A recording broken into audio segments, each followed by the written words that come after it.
Hi there, this is Holly with Presence Point, and I am thrilled to be with Adam Alfredson from Polk County, Florida, a guy that we met actually in Iowa, wasn't it, where we Yes, first ma'am. met? Yeah, Oh Iowa. Yeah, my goodness, at yeah, the Iowa, Shepherds Convention. at the shepherding Yeah, training, that's right, it was yeah. absolutely, and in fact, it wasn't that like near Blue Bunny and we had ice cream right across the It street? was. We did go right across the street afterwards. I thought so. Ice Well, cream capital, ice cream capital of the world. that's right. So I'm really thrilled to introduce you to Adam. He has been actually sweetly connected to us almost ever since that workshop, right? We have connected Absolutely. through email and a variety of other forms of communication. But he has, well, actually, I would say honestly, the Lord put Adam's name on Doug's heart because as we're talking about this racial injustice piece and how can we shepherd more effectively, we thought of Adam and thought he would have great insight for us. So Yeah, thank you for saying yes to the interview. We really appreciate it. absolutely. So the first question we always ask shepherd leaders when we have this interview is, where do you shepherd? So right now, at Youth for Christ here in Polk County, as you said, in Florida, which consists of a wide range of cities and towns. But also at my house. My house is my first and foremost place where I shepherd. I have a wife and 4 kids that live here with me in Florida, and then I have a son that still lives in Iowa that's 16. So I still, shepherd from a distance from with him, and then here in my home. Which kind of brings its own set of challenges, doesn't it? Yes, yes, it does. Wow. So you're doing the balancing act. In fact, if I were totally honest, I can tell you that 2 seconds before we started the video, he was taking chicken off the grill in the backyard, Was. right, feeding his family. So I that's was. pretty I sweet. was. Well, so the next question we always ask, but we ask it a little differently in these interviews where we're focusing on racial injustice.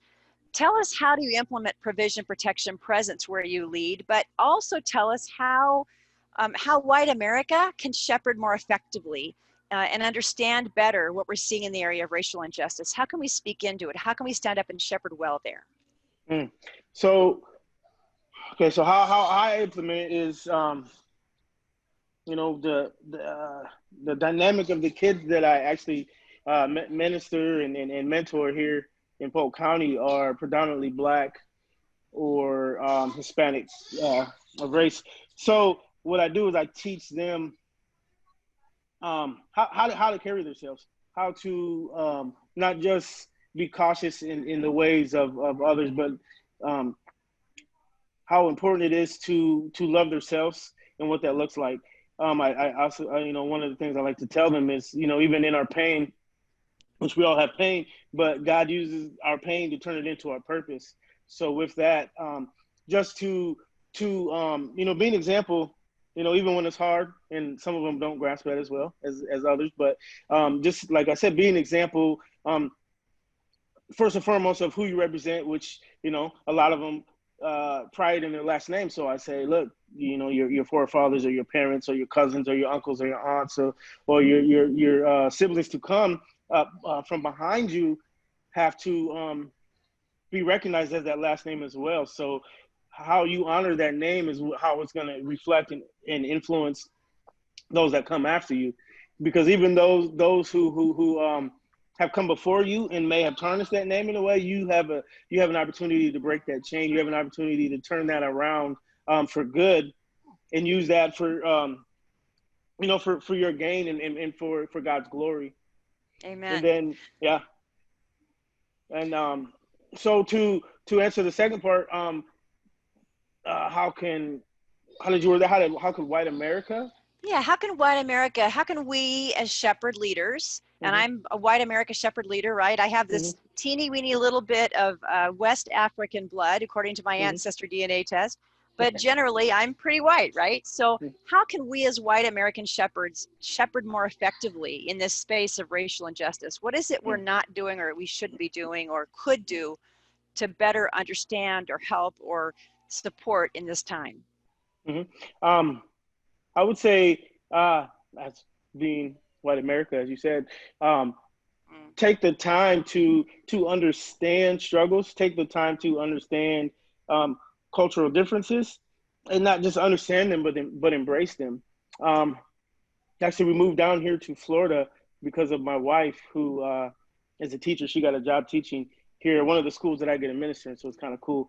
But the school is predominantly black. So majority of her students are black students.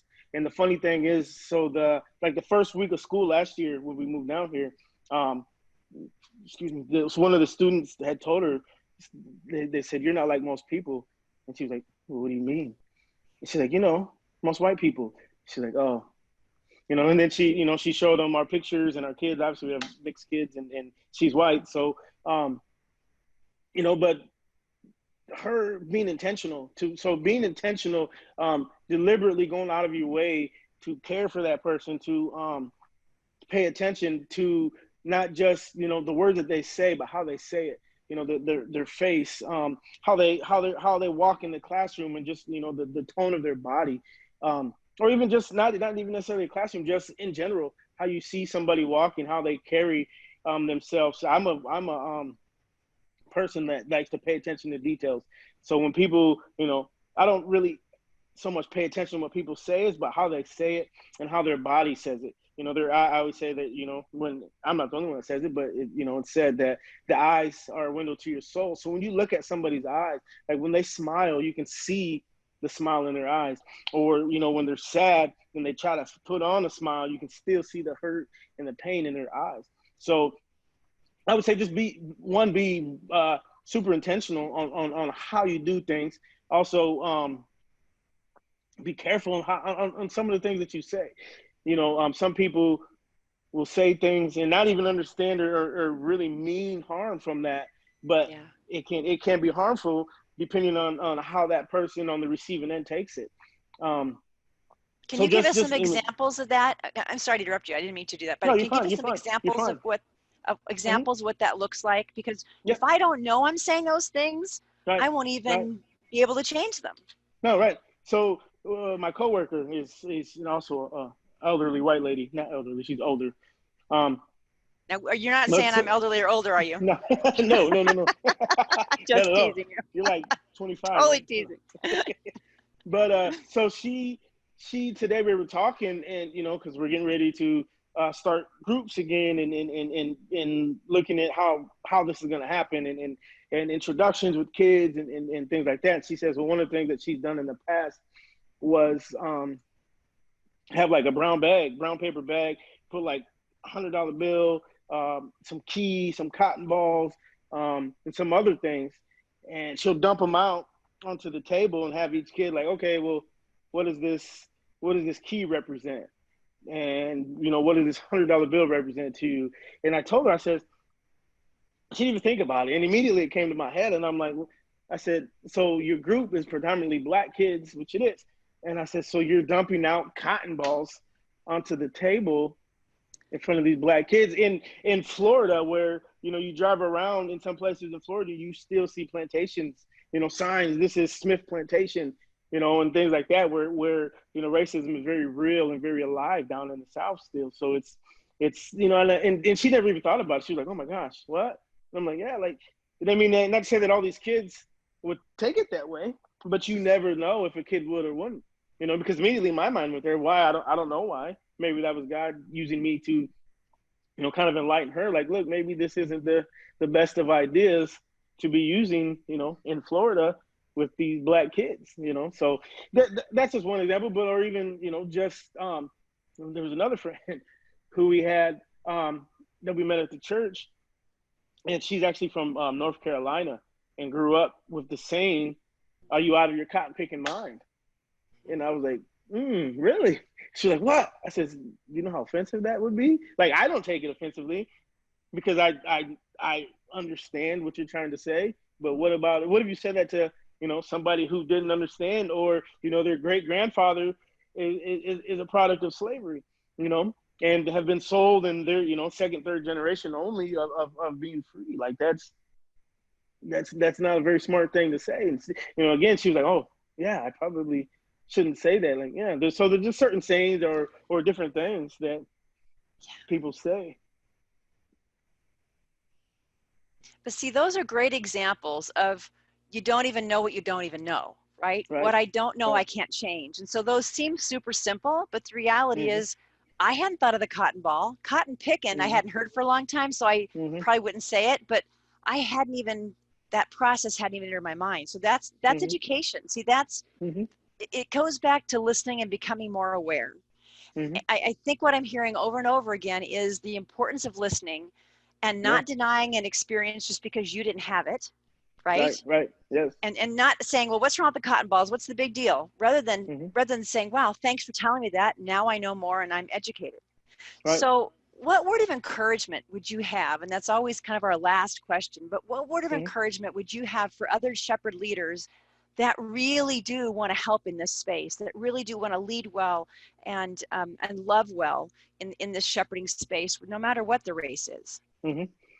I would say get uncomfortable. Get uncomfortable.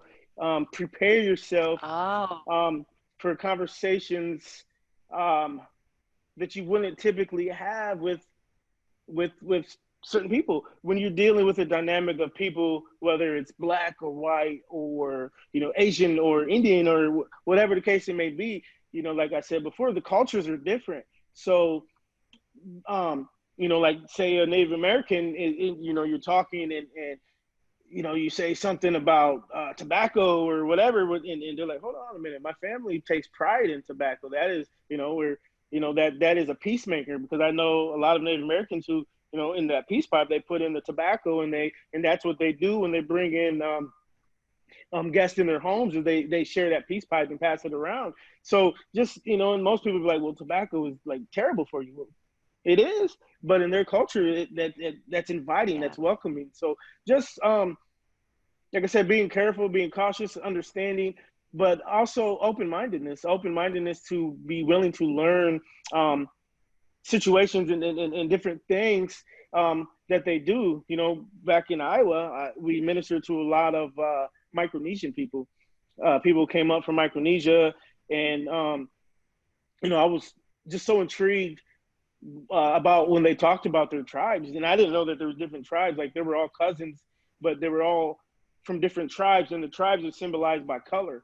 So there's like the blue tribe and the purple tribe, and you know, I had no idea. I was like, oh, well, that's pretty cool, you know. And then they would have different like tribal dances where, you know, they all get in lines and, you know, kind of shout and you know. But it was cool because that was a form of pride for their tradition and their culture, and they want to experience and share that with everybody. So I mean, like I said, that's just across the board, because, you know, even the way they celebrate holidays and different things. I have a really good friend. I think you may have met him. I don't remember if he was still on staff or not.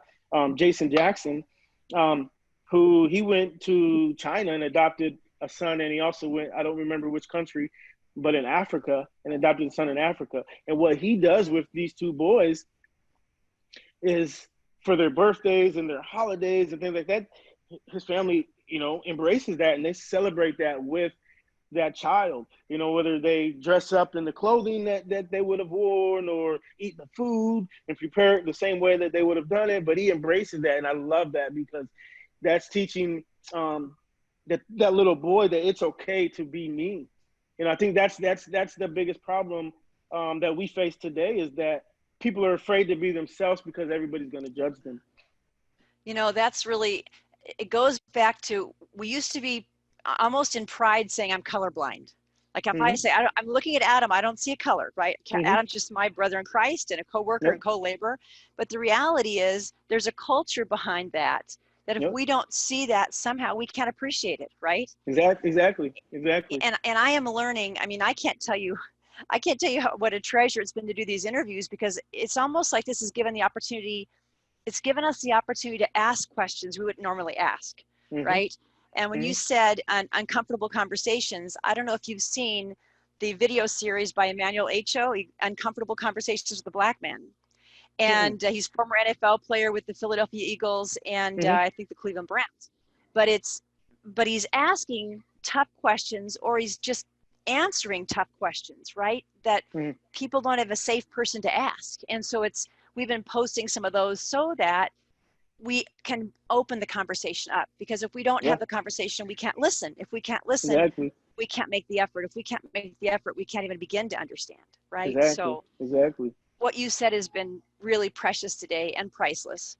And so thank you. Thank you for your time. Thank you for your love for the Father and the Good Shepherd. Thank you for your desire to provide, protect, and be present for all those around you. You impacted Doug and I greatly that day in Iowa, and you still do with every email we receive. So thank you so much for joining us today. We appreciate it. Absolutely. Thanks for having me so much. You're welcome. So I hope that you have enjoyed this time with Adam today. He is he's a man of great wisdom, as you've already heard. He gives us a wonderful way of looking at where we need to learn and grow. And so thanks for joining us. May this information, may what you've heard today help you live deeply into your calling as a shepherd and an influencer wherever you impact and lead. Take care.